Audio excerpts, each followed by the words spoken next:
It's another Physical Tuesday where we learn how to get bigger, faster, stronger. Stop preparing like a joke man and become the GOAT man. Go gang. Make sure you subscribe to the channel, like and comment to our content. We are here to help you turn from cheese to the macaroni and cheese, man.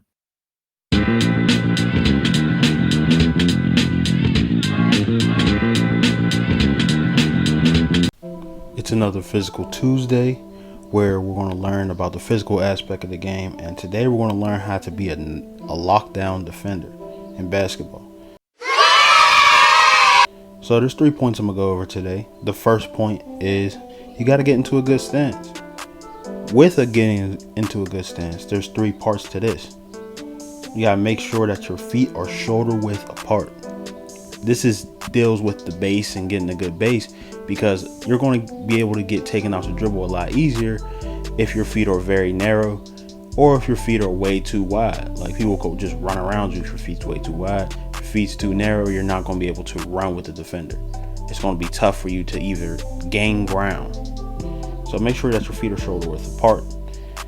Second point, you want to make sure that you're bending at the knees. You don't want to bend at the hips on this. You want to bend at the knees. This is important because you're able to shuffle and keep up with the defender wherever they go, and you'll be able to change direction a lot faster.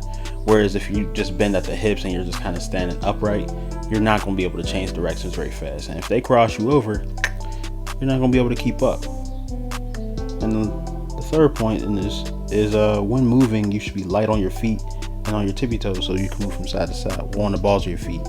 So when you're moving from side to side, you won't be on the balls of your feet because this is a lot lighter instead of just being on your heels. When you're on your heels, it's a lot easier to be taken off the dribble or somebody running around you because you're at a standstill, and that's not how we really run. So make sure you're on the balls of your feet.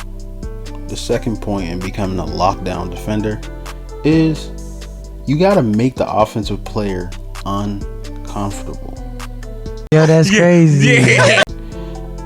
In this part, you got to understand that comfort is a top thing when you're dealing with a lot of scorers. Scorers are doing stuff that they are usually comfortable with. So like a lot of times when you watch people train, they'll have the same dribbles, or they'll get to a certain spot on the floor that they like to shoot from. You got to make them uncomfortable. If the guy loves to dribble his right, take him left. Make him go left.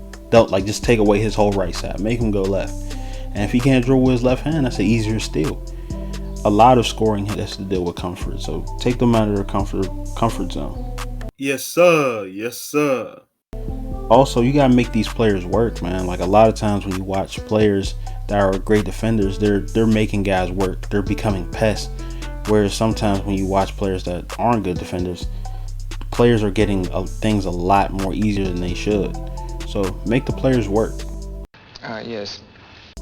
Last point in the video. You also must understand the offensive player's tendencies. So with doing this, you want to figure out what the players like to do. You could do this in either 2 ways. You can either watch film on your defender or on the offensive player. You can see what they like to do on film if you have access to film. But also, it's really not that simple. Cap. It's really not that hard. You can literally just pay attention when you're playing. When you're playing, see where the player likes to go. See what the player likes to do. What things are the coaches calling for this player? So you just check into the patterns that players like to do. Sometimes there's a lot of patterns that players fall into. Maybe it's dribbling a little bit too much, or maybe it's a certain type of dribble before they start to play, or maybe it's like just certain little things, and you have to be aware of that when you're playing, because once you're aware of that, it's easier to stop what they're doing, because at that point you know what they're doing and they're very predictable to you. Check this video out on the screen if you want to be mean on that green, or real on that field, or extort on that court. The No Baller Left Behind Act supports this video. You feel me?